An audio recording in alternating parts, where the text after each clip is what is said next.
Hello friends, welcome back to my YouTube channel. मैं हूं आपकी अभिलाषा और आप देख रहे हैं मेरी अभिलाषा है। तो आज मैं लेकर आई हूं सीडीपी का थर्ड क्लास, जिसमें पीछे 2 क्लास में मैंने 15-15 क्वेश्चन करवाए थे।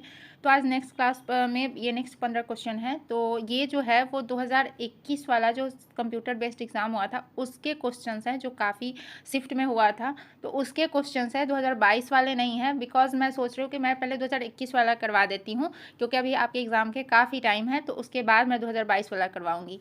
तो चलिए वीडियो की शुरुआत करते हैं। अगर आप हमारे चैनल पर नए हैं तो चैनल को सब्सक्राइब कर लीजिएगा, बेल आइकन को प्रेस कर लीजिएगा और इस क्वेश्चन को लगाइएगा ज़रूर, क्योंकि ये आपके लिए बहुत इंपॉर्टेंट है।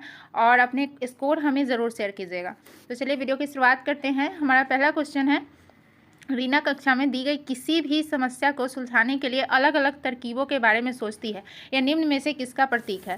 अल्प बोधगम्यता, मानसिक क्षति, थर्ड है अपसारी सोच, थर्ड है अपसारी सोच और फोर्थ है अभिसारी सोच।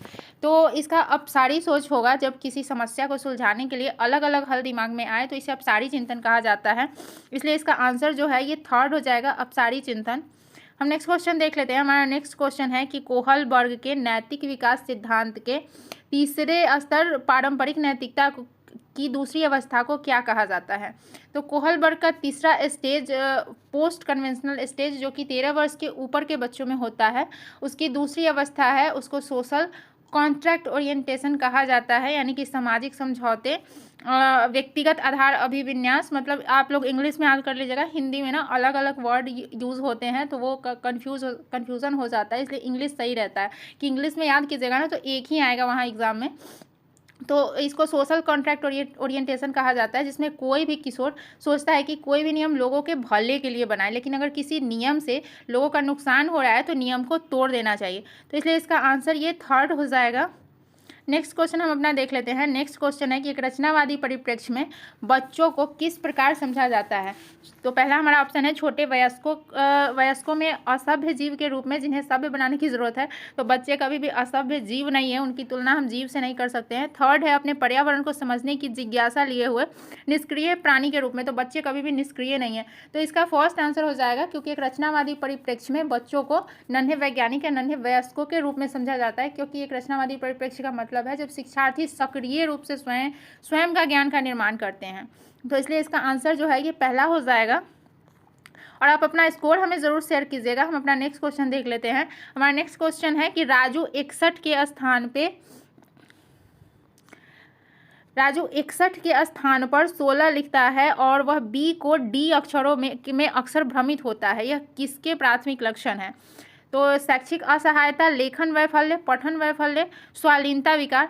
तो इसमें लेखन वैफल्य नहीं होगा, क्योंकि उसको लिखने में प्रॉब्लम नहीं हो रही है, उसको पढ़ने में प्रॉब्लम हो रही है। पढ़ने में प्रॉब्लम है, इस वजह से वह कहीं ना कहीं 61 को 16 पढ़ रहा है, समझ रहा है और 16 लिख रहा है। तो पठन वैफल्य का इंग्लिश हो जाता है डिसलेक्सिया और लेखन वैफल्य का डिस्ग्राफिया कहा जाता है। तो लिखने में प्रॉब्लम नहीं है, इसको पढ़ने में प्रॉब्लम है, इसलिए इसका जो है ये थर्ड आंसर हो जाएगा, डिसलेक्सिया। नेक्स्ट क्वेश्चन हम देख लेते हैं। हमारा नेक्स्ट क्वेश्चन है कि एक रचनावादी कक्षा में निम्न में से किस पर महत्व दिया जाना चाहिए? तो रचनावादी कक्षा का मतलब है जहां गतिविधियों के माध्यम से ज्ञान का निर्माण होता है, और रचनावादी कक्षा शिक्षार्थी केंद्रित होते हैं। तो इसमें निर्माणात्मक आकलन पर जोर देना चाहिए। तो इसका आंसर जो है वो निर्माणात्मक आकलन हो जाएगा, फर्स्ट नंबर। मानकीकृत ऐसे भी निगेटिव वर्ड है, तो इसको ये नहीं होगा, एक आयामी नहीं होगा और संकलनात्मक भी नहीं होगा। तो हम अपना नेक्स्ट क्वेश्चन देख लेते हैं। हमारा नेक्स्ट क्वेश्चन है कि किस प्रकार की प्रेरणा उन गतिविधियों से जुड़ी है जो अपने आप में आनंददायक व संतोषजनक है? तो जो प्रेरणा, जो मोटिव हमारे अंदर से आती है, यानी कि आंतरिक प्रेरणा, इंटरनल मोटिवेशन, वो अपने आप में आनंददायक और संतोषजनक यानी कि सेटिस्फाइड होती है। तो इसलिए इसका आंसर जो है वो पहला हो जाएगा, आंतरिक प्रेरणा। नेक्स्ट क्वेश्चन हम देख लेते हैं। हमारा नेक्स्ट क्वेश्चन है कि जीन पियाजे के सिद्धांत में वर्तमान स्कीमा द्वारा परिवेश को समझने की असमर्थता के कारण एक नए स्कीमा की रचना क्या कहलाती है? समायोजन, संगठन, आत्मसातीकरण, अनुकूलन। तो इसमें जीन पियाजे के अनुसार यदि नया स्कीमा बन जाए या जुड़ जाए तो इसे संगठन कहा जाता है, ऑर्गेनाइजेशन कहा जाता है। तो इसलिए इसका आंसर जो है वो सेकेंड हो जाएगा, संगठन। नेक्स्ट क्वेश्चन देख लेते हैं। हमारा नेक्स्ट क्वेश्चन है कि पियाजे के अनुसार कौन सा संप्रत्यय या रूपरेखा है जो सूचना को संगठित और निर्वाचन करता है? अग्रिम संगठन, एक्सपोजिटरी मॉडल, स्कीमा और सेंसरी रजिस्टर। तो टॉरी मॉडल एक अवधारणा है, यानी कि एक कॉन्सेप्ट है जिसके अंतर्गत सूचनाओं को व्यवस्थित किया जाता है। तो ये इसलिए इसका आंसर जो है ये सेकंड हो जाएगा, एक्सपोजिटोरी मॉडल। नेक्स्ट क्वेश्चन देख लेते हैं। हमारा नेक्स्ट क्वेश्चन है कि एक शिक्षिका अपनी प्राथमिक कक्षा में अर्थपूर्ण अधिगम को कैसे बढ़ावा दे सकती है। अधिगम के प्रत्येक चरण में पुरस्कार देकर तो हमें कभी भी पुरस्कार हर चीज़ पे नहीं देना है। प्रतिस्पर्धा को बढ़ावा देकर तो बिल्कुल भी नहीं, हमें प्रतिस्पर्धा को भी बढ़ावा नहीं देना है। रटंत तथा अभ्यास द्वारा तो हमें रोट लर्निंग को बढ़ावा देना ही नहीं है, तो रटंत प्रणाली से तो मुक्ति करना है। चौथा, विषय वस्तु का विद्यार्थी के जीवन के साथ संबंध स्थापित करके, तो हमें किसी भी विषय वस्तु को जीवन के साथ जोड़कर पढ़ाना है जिससे अधिगम जो है वो अर्थपूर्ण हो सके। तो इसलिए इसका आंसर जो है वो फोर्थ हो जाएगा। नेक्स्ट क्वेश्चन हम देख लेते हैं। हमारा नेक्स्ट क्वेश्चन है कि शिक्षार्थी की अपने विद्यार्थियों से अपेक्षाएं या अपेक्षाओं। तो फर्स्ट है हमारा ऑप्शन कि विद्यार्थियों के अधिगम और उनकी स्वयं की क्षमता पर किसी प्रकार का प्रभाव नहीं डालती है। तो ऐसा नहीं है, बिल्कुल प्रभाव डालती है। दूसरा है कि का विद्यार्थियों के अधिगम से कोई सहसंबंध नहीं है, तो ये भी नहीं होगा, बिल्कुल संबंध है। तीसरा है बच्चों के अधिगम के लिए एकमात्र निर्धारक है। चौथा है कि उनके अधिगम पर महत्वपूर्ण प्रभाव डालती है। तो शिक्षक का बच्चे के अधिगम पर महत्वपूर्ण प्रभाव पड़ता है। शिक्षक सफलता एवं प्रसिद्धि प्राप्त करने के लिए छात्रों का मनोबल बढ़ाता है। तो इसलिए इसका आंसर जो है ये फोर्थ हो जाएगा। नेक्स्ट क्वेश्चन देख लेते हैं। हमारा नेक्स्ट क्वेश्चन है कि राष्ट्रीय शिक्षा नीति 2020 प्रस्तावित करती है विद्यालय की पाठ्यचर्या की विषय वस्तु में कटौती। तो बिल्कुल भी नहीं, विषय वस्तु में कटौती नहीं करती है। विद्यालय की पाठ्यचर्या के लचीलेपन को बढ़ाना, तो हाँ ये सेकेंड वाले की बात करती है, इसको बढ़ाना, यानी कि ये सही हो जाएगा। तीसरा है रटंत अधिगम को महत्व देना, तो रोट लर्निंग नहीं करवाना है, रटवाना नहीं है किसी भी चीज़ को, तो इसको महत्व नहीं दे रही है। विवेचात्मक चिंतन को महत्व देना, तो ये भी सही है। तो इसका आंसर हो जाएगा 2 और 4। तो देख लेते हैं नीचे 2 और 4 कहाँ है।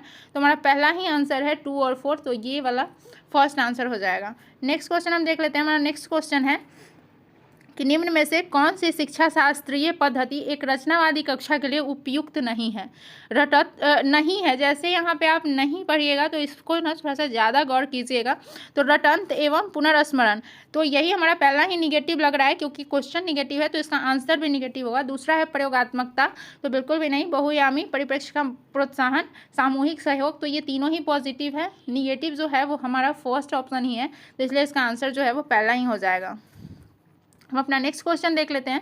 हमारा नेक्स्ट क्वेश्चन है कि विकास है, तो विकास का मतलब ओवरऑल डेवलपमेंट होता है, एक वृद्धि होता है जो सिर्फ शरीर का होता है, लेकिन विकास का मतलब डेवलपमेंट होता है, सर्वांगीण विकास। तो यह परिवर्तनीय है, इसमें सारे चीज़ आ जाते हैं, एक आयामी नहीं है, आनुवंशिकता रूप से पूर्व अभिक्रमित नहीं है, एक दिशीय नहीं है, क्योंकि विकास कभी भी एक दिशा में नहीं होता है, इसलिए इसका आंसर जो है वो फर्स्ट हो जाएगा। नेक्स्ट क्वेश्चन देख लेते हैं। हमारा नेक्स्ट क्वेश्चन है कि एक रचनावादी कक्षा में अध्यापक और छात्रों की क्या भूमिका होती है। तो पहला है अध्यापक क्रियाशील परंतु छात्र निष्क्रिय। तो एक रचनावादी क्लासरूम तभी बनेगी जहां टीचर और स्टूडेंट दोनों ही एक्टिव होंगे, यानी कि दोनों ही सक्रिय होंगे या क्रियाशील होंगे, तो वही वाला होगा। तो इसमें छात्र क्रियाशील, अध्यापक निष्क्रिय, तो ये भी नहीं होगा। कक्षा में शिक्षक विद्यार्थी दोनों निष्क्रिय, तो ये भी नहीं होगा। अध्यापक और छात्र दोनों ही क्रियाशील, तो इसका आंसर जो है ये फोर्थ हो जाएगा, जिसमें टीचर और स्टूडेंट दोनों ही एक्टिव हैं। नेक्स्ट क्वेश्चन देख लेते हैं। नेक्स्ट एंड लास्ट क्वेश्चन देख लेते हैं कि सीखने की वह प्रक्रिया क्या कहलाती है जिसमें बच्चे स्कूल जैसी सामाजिक संस्थाओं में प्रवेश करके सीखते हैं। तो समाजीकरण, तो ये सभी जो हैं वो द्वितीयक समाजीकरण के उदाहरण हैं। हमारा प्राथमिक समाजीकरण परिवार से होता है और बाकी जितने भी हैं वो सारे द्वितीयक समाजीकरण में आते हैं। तो इसके लिए इसका आंसर जो है ये थर्ड हो जाएगा, द्वितीयक समाजीकरण। तो यहीं पे हमारा क्वेश्चन खत्म होता है। मैं 15 क्वेश्चन ही करवा रही हूँ क्योंकि वीडियो काफ़ी लंबा हो जाएगा। और तो अगर आप ये 15 भी प्रीवियस ईयर क्वेश्चन कर लेंगे तो ये आपके लिए बहुत ही हेल्पफुल होगा।